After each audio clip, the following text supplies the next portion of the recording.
जो बेटे योग्य होंगे, होशियार होंगे, बहुत पढ़े लिखे होंगे, उनको ही देखा कि सबसे ज़्यादा तिरस्कार वही माँ बाप का करते हैं। इरादे रोज बनते हैं और बिगड़ जाते हैं, पर वृंदावन वही आते हैं जिन्हें बांके बिहारी जी बुलाते हैं।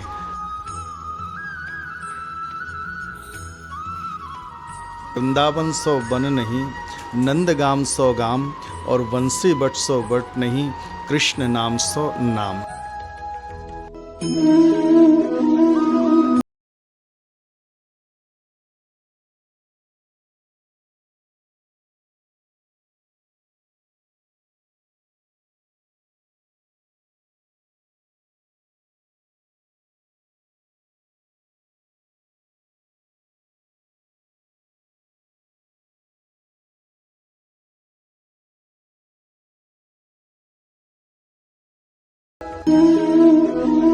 श्री धाम वृंदावन में आप लोग पधारे और श्री श्याम सेवा आश्रम में, तो इस श्याम सेवा आश्रम की ओर से भी आप लोगों का बहुत बहुत स्वागत और बहुत बहुत धन्यवाद। जो हमने वृंदावन धाम में महसूस किया, ये कुछ अलग सा नशा है यहाँ की मिट्टी में। बिल्कुल सत्य बात है।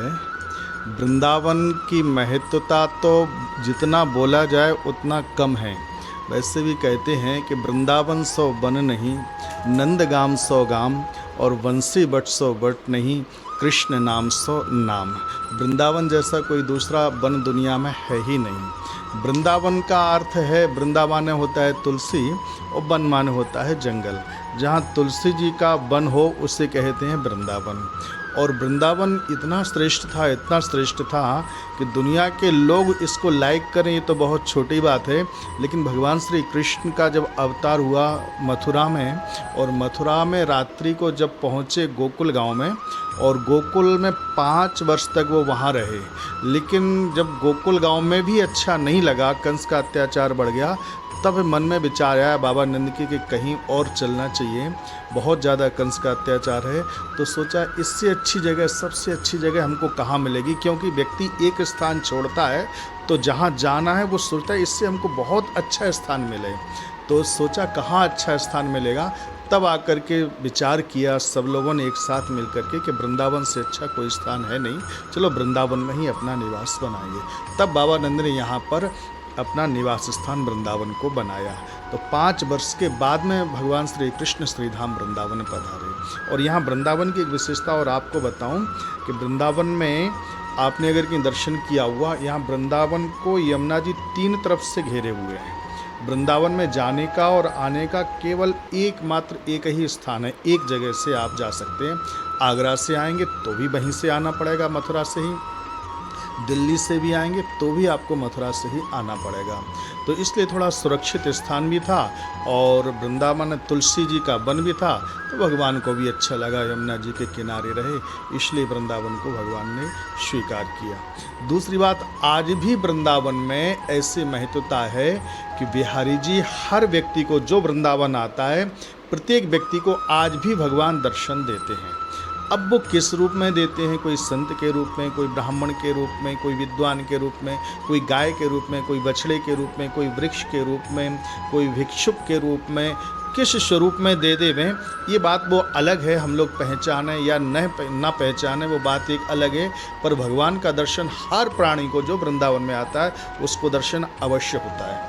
और वृंदावन में बिहारी जी की बात करें तो बिहारी जी, पूरा सिस्टम यहाँ वृंदावन में बिहारी जी के द्वारा ही चलता है, पूरा रिमोट उनके हाथ में आता है। आप अगर कहीं घर से सच्चे मन से अगर कहीं अपने मन में सोचेंगे कि हमको वृंदावन जाना है, तो वृंदावन अगर कहीं तुमने सच्चे दिल से सोच लिया तो आवश्यकता नहीं तुम्हारे पास में धन है कि नहीं है, व्यवस्थाएं हैं या नहीं हैं, आप वृंदावन पहुंच ही जाएंगे, आपकी सारी व्यवस्था हो जाएगी। कई बार तो मैंने ये देखा है, कई लोगों के मन में होता है कि हम वृंदावन जाएं, पर इतनी व्यवस्थाएं नहीं होती उनकी और नहीं पहुंच पाते हैं। तो उस परिस्थिति में क्या होता है, हमारे यहाँ कई लोग, भक्त लोग, यजमान लोग जब आते हैं ना, तो उनके जो कर्मचारी होते हैं उनके मन में बहुत भाव आता है कि हम भी वृंदावन जाते तो अच्छा रहता, लेकिन इतनी उनकी व्यवस्थाएं नहीं होती, कैसे जाएं। तो मैंने देखा कि जितने लोग यहाँ आ रहे होते उनमें से किसी का मन बिगड़ जाता, या बिहारी कृपा होती कि वो नहीं आते, उनका प्लान कैंसिल हो जाता है, प्रोग्राम कैंसिल हो जाता है, और उनके टिकट पर उनका कर्मचारी यहाँ वृंदावन आ जाता है। और वो फिर खुशी के मारे यहाँ कई लोगों की आंख से आंसू निकलते देखे कि हमारा कोई प्लान नहीं था, लेकिन बिहारी जी ने हमको यहाँ बुला लिया। तो ये बात भी सही है। वृंदावन वही आते हैं जिन्हें मेरे बांके बिहारी जी बुलाते हैं। इरादे रोज बनते हैं और बिगड़ जाते हैं, पर वृंदावन वही आते हैं जिन्हें बांके बिहारी जी बुलाते हैं। धर्म ग्रंथों की माने और अगर पुराणों की माने, वेदों की माने, तो एक समय भारतवर्ष में गुरुकुल जो है लाखों की संख्या में थे। जो है शिक्षा व्यवस्था गुरुकुल की काफ़ी बेहतरीन थी। आज लोग ज़्यादा हैं, अलग अलग प्रकार की शिक्षा प्रणाली है। क्या विचार है महाराज जी? देखो, सबसे पहली बात तो ये है, हम लोगों से एक बहुत बड़ी चूक हो रही है। अच्छे अच्छे विद्यालय हैं, अच्छी अच्छी शिक्षाएं हम लोगों को प्राप्त हो रही हैं। जैसे अभी पूर्व में सिग्ता जी ने बताया कि हमको शिक्षा तो बहुत अच्छी अच्छी मिल रही है, पर संस्कार नहीं मिल पा रहे हैं। और संस्कार के बिना शिक्षा का कोई महत्व नहीं है, कोई मूल्य नहीं है। सबसे पहली बात संस्कार होना चाहिए। और अगर कि शिक्षा की दृष्टि से कहें तो शिक्षा हमको प्राप्त होती है एक सद्गुरु से। कोई अच्छा गुरु मिल जाए। लेकिन दुनिया में सबसे अच्छा गुरु, सर्वश्रेष्ठ गुरु कौन है? अगर कहीं ये प्रश्न मैं आपसे करूँ कि दुनिया में गुरु कौन है, तो बोले जो ब्राह्मण हैं, जो विद्वान हैं, वो मैं नहीं मानता हूँ। कौन है? गुरु की कोई जाति नहीं होती है, गुरु का कोई योग्यता नहीं होती है। योग्य है, अच्छी बात है, लेकिन गुरु का मतलब होता है सबसे योग्य। सबसे योग्य अगर कि दुनिया में कोई गुरु है तो सबसे पहली गुरु होती है माँ। सबसे पहली गुरु माँ। माँ अगर कि बच्चे को जैसे संस्कार दे दे, जैसे शिक्षा दे दे, वो ज़िंदगी में कभी निकलती नहीं। जैसे कोई कच्चा घड़ा होता है ना, कच्चे घड़े पे जैसा आप रंग डाल दो, एक बार रंग जो भर देंगे, वो ज़िंदगी में कभी उतरता नहीं है। वैसे ही अगर कहीं माँ बाप के संस्कार अगर कहीं बच्चों को नहीं मिले, आप कितनी भी अच्छी, चाहे अपने देश में चाहे विदेश में कहीं भी भेजो बच्चों के लिए, संस्कार के बिना वो सब बेकार हैं। और मैं तो ये भी कहूँगा, आज शिक्षा का परिणाम ये मिल रहा है कि शिक्षा अच्छी हुई, बच्चे बाहर चले गए, माँ बाप को क्या मिला? कुछ भी नहीं मिला। अगर कहीं, बल्कि अगर बोला जाए तो एक कड़वा सच तो मैं बताऊं, कभी कभार मैं बोल देता हूं भागवत कथा में भी, अगर कहीं तुम्हारे पास में 2 बेटे, 3 बेटे या 4 बेटे हैं, उनमें से तीनों बेटे लायक हों, बहुत अच्छी बात है। चारों बेटे लायक हों, बहुत अच्छी बात है। अगर कहीं एक आध नालायक हो ना, तो ये उससे भी ज़्यादा अच्छा है। क्योंकि मैं आज दुनिया में जो देख रहा हूँ, जो बेटे योग्य होंगे, होशियार होंगे, बहुत पढ़े लिखे होंगे, उनको ही देखा कि सबसे ज़्यादा तिरस्कार वही माँ बाप का करते हैं। और जो बच्चा नालायक होता है, जो कोई काम का, जिसको सब लोग बोलते हैं नालायक है, कोई कमाता नहीं, कोई दमाता नहीं है, और उसी बच्चे को मैंने माँ बाप के पास में रहते हुए देखा, और वही बेटा माँ बाप की सेवा करता है अंत समय तक। बाकी के सब छोड़ करके चले जाते हैं। और जिसने खूब पढ़ाई लिखाई करी, सब कुछ किया, अच्छी शिक्षा भी मिली, अच्छी नौकरी भी मिल गई, सब कुछ मिल गया, लेकिन तुमने माँ बाप को ही नहीं समझ पाया, तो काहे बात की शिक्षा तुम्हारी? क्योंकि जब तक माँ बाप को भी समझना भी, दुनिया में ऐसा कोई विषय नहीं है जो समझा सके, केवल संस्कार है। अब संस्कार अगर कि तुम्हारे अंदर अच्छे हैं तो ही माँ बाप की सेवा कर सकते हो, माँ बाप की बात को समझ सकते हो। और जिसने माँ बाप को का दिल जीत लिया, उससे बड़ा दुनिया में कोई धनवान होता नहीं। और जिसने माँ बाप का दिल दुखा दिया, उससे बड़ा कंगाल दुनिया में कोई हो नहीं सकता है। सत्य बहुत कड़वा होता है और सत्य बोलने के लिए बहुत पावर की आवश्यकता है। बहुत कड़वा होता है, हर व्यक्ति उसको सहन नहीं कर सकता है और हर व्यक्ति बोल भी नहीं सकता है। एक वो सीरियल चला था, वो सत्यमेव जयते, तो उसमें मैंने देखा कई लोगों ने अपनी आत्महत्या कर ली। कई लोग सही बोलने के चलते, कई लोगों का प्राणांत हुआ। तो सत्य बहुत परेशान करता है, बोलने वाले को ज़्यादा परेशान करता है और सुनने वाले दोनों को ही परेशान करता है। सत्य परेशान होता है, ये बात बिल्कुल सही है, लेकिन हाँ, सत्य परेशान जरूर होता है, लेकिन सत्य कभी पराजित नहीं होता है। और आप सत्य बोलिए, लेकिन सत्य तब बोल सकते हैं कि अगर कहीं तुमने हाँ हाँ बोला ना, तो तुम्हारी हाँ में कोई शक्ति नहीं होगी। अगर कहीं तुम्हारी ना में पावर है, जितना तुम्हारी ना में पावर है, उतना ही हाँ में शक्ति हो सकती है। और अगर कहीं ना में तुम्हारी में शक्ति नहीं, तुमने बोल दिया नहीं ये गलत है, तो फिर वो गलत है, उसे दुनिया के लोग ठुकरा नहीं सकते। और तुमने सामने वाले के सामने उसको खुश करने के लिए केवल ना को भी हाँ में परिणत कर दिया तो तुम्हारी हाँ का कोई अस्तित्व नहीं होता है। भगवान तुम्हारी हाँ की रक्षा कभी नहीं कर सकता है। दूसरी बात, सत्य सनातन तो ये आदिकाल से हमारे पास में है और रहा है, आज भी है और ये कल भी रहेगा। इसे दुनिया में कोई ख़त्म नहीं कर सकता है। और बस बात ये है कि सत्य सनातन धर्म को उसकी रक्षा के लिए हमको थोड़े अपने अंदर जो छुपे हुए गुण हैं उनको उजागर करना है, कहीं बाहर से कुछ नहीं ले आना है। दोनों चीज़ों की आवश्यकता इसमें हमको पड़ेगी। एक तो शास्त्र की आवश्यकता है, सबसे पहले शास्त्र होना बहुत आवश्यक है, शास्त्रों का ज्ञान होना आवश्यक है। हमको कैसे रक्षा करना है, क्या करना चाहिए। और शस्त्र दूसरा, शास्त्र और दूसरा है शस्त्र, दोनों में कोई ज़्यादा अंतर नहीं है, केवल एक डंडे का अंतर है। शास्त्र थोड़ा सा बड़ा है, पहले शास्त्र हो और इसके बाद में फिर शस्त्र। शास्त्र का ज्ञान लेने के बाद में शस्त्र भी अगर कहीं खाली है और शास्त्रीय ज्ञान नहीं है तो वो भी अधूरा है। दोनों एक दूसरे के पूरक हैं। तो सनातन धर्म की रक्षा करने के लिए कड़वा सच तो ये है, शास्त्र और शस्त्र दोनों तुम्हारे पास में। अगर कि हनुमान जी महाराज के पास में गदा नहीं होती ना तो उन्हें भी कोई नहीं पूछता। राम जी के पास में केवल शास्त्र ही शास्त्र होता, धनुष बाण नहीं होता ना तो उनकी भी कोई कीमत नहीं होती। इसलिए दुनिया में दोनों की ही आवश्यकता है, शस्त्र और शास्त्र। युवाओं के लिए महाराज जी क्या संदेश रहेगा? युवाओं के लिए सबसे पहली बात तो है कि उसको अपनी शक्ति को बनाए रखना होगा। और शक्ति तभी हो सकती है उसके अंदर अच्छे आचार विचार हों, शिक्षा अच्छी हो, संस्कार अच्छे हों।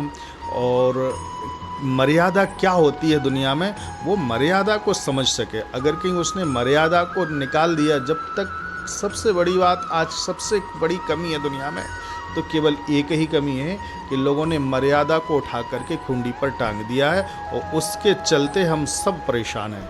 और जहाँ मर्यादा है वहाँ आज भी लोग आनंद से रह रहे हैं। एक झाड़ू होती है और झाड़ू में एक बंधन होता है। वो बंधन क्या होता है? वो मर्यादा रूपी बंधन होता है। और जब तक ये बंधन है तब तक झाड़ू क्या काम करती है? पूरे घर की सफाई कर देती है, बिल्कुल साफ सुथरा रखती है घर को। लेकिन कहीं वो मर्यादा रूपी बंधन जिस दिन टूट जाता है तो फिर क्या करती है? फिर वो सफाई नहीं करती, वो खुद कचरा बन जाती है। वैसे ही आज के युग में जो नव युवा पीढ़ी है ना, वो केवल अपनी मर्यादा को छोड़ती हुई चली जा रही है। अपने संस्कारों को और अपनी जो भारतीय संस्कृति है उसको छोड़ कर के पाश्चात्य संस्कृति को अपनाते हुए चले जा रहे हैं। देखा है हमने आजकल पहनाव देखो तो बिल्कुल विपरीत पहनाव हो गया। पहले हमारे यहाँ पहनाव अलग तरीके का था, अब कहने में बहुत संकोच लगता है। आज का पहनाव बिल्कुल अलग तरीके का है। तो बात करने का तरीका लोगों का बदल गया, रहने का ढंग अलग हो गया। ये सारी चीज़ें अलग अलग होती चली जा रही हैं और हम अपने आप को भूलते चले जा रहे हैं। घर क्या होता है, परिवार क्या होता है, लोग परिवार को ही नहीं संभाल पाते हैं, दुनिया को क्या संभालोगे। सबसे बड़ी बात होती है परिवार। जिसने अपने ज़िंदगी में अपने परिवार को संभाल लिया, दुनिया में सब कुछ संभाल लिया। परिवार, वैसे हमारे यहाँ बार होते हैं, 7 बार होते हैं, रविवार, सोमवार, मंगलवार, बुधवार, गुरुवार, शुक्रवार, शनिवार। कहते हैं हमारा शनिवार बहुत खराब जाता है। क्या कारण है? बार सुधारना है। 1 बार, 2 बार, 3 बार छोड़ो, 7 बारों को कहीं सुधारना है तो उसके लिए एक छोटा सा उपाय मैं बता देता हूँ। एक 8वां बार होता है। 8वां बार है, उसका नाम है परिवार। जिसने अपने परिवार को संभाल लिया वो सब कुछ संभाल सकता है, गांव को संभाल सकता है, देश को संभाल सकता है। और जिसने परिवार को नहीं संभाल पाया वो हर जगह फेल हो जाएगा। बस परिवार संभल ऐसे ही सकता है। परिवार कैसे संभल सकता है? एक संत का मुझे बहुत सुंदर सूत्र मिला था। मैंने किसी एक संत से पूछा था कि ऐसी स्थिति में क्या करना चाहिए, तो ये उनसे पूछा, ये संसार में, ये परिवार में या देश में ये कैसे ये चलना चाहिए, क्या होना चाहिए। और आज की परिस्थिति में बहुत मुश्किल हो रहा है। तो उन्होंने एक बहुत सुंदर उपाय बताया कि अगर कहीं घर को चलाना है, परिवार को चलाना है, देश को चलाना है, अपनी संस्कृति को बचाना है तो क्या करना पड़ेगा। हमारे पास में एक चादर है और चादर वो उसको ओढ़ना है तुमको। और चादर वो इतनी छोटी है, अगर कहीं पूरे पैर फैलाओगे ना, पूरे पैर ढकोगे तो सिर उघर जाएगा, और कहीं सिर को ढकेंगे तो पैर उघर जाएंगे, और अगर कहीं पैरों से खींचोगे, हाथों से खींचोगे, अगर कि उसको ज़्यादा खींचतान करी तो ये फट जाएगी। वैसी स्थिति ये दुनिया की है, संसार की है। इसमें अगर कहीं ज़्यादा खींचतान करोगे ना, तुम ज़्यादा दिमाग लड़ाओगे तो क्या होगा, फट जाएंगे, आप खुद टूट जाओगे। तो बोले क्या करना चाहिए, तो उन्होंने कहा कि इसका केवल एक उपाय है। बोले क्या? बोले देखो मुझको, देखो एक चादर है मेरे पास छोटी सी, और कुछ है नहीं है, लेकिन मैं इसी में ही अपना जीवन यापन कर लेता हूँ, इसी में खुश होकर रहता हूँ। मैंने कहा कैसे करते हो? बोले कुछ नहीं, बस थोड़ा सा ही कर लेता हूँ कि सड़ी सी चादर है, आराम से ऊपर डाल लिया। मैंने कहा आधे पैर उघर जाते हैं। बोले नहीं, फिर मैं क्या करता हूँ? बोले क्या?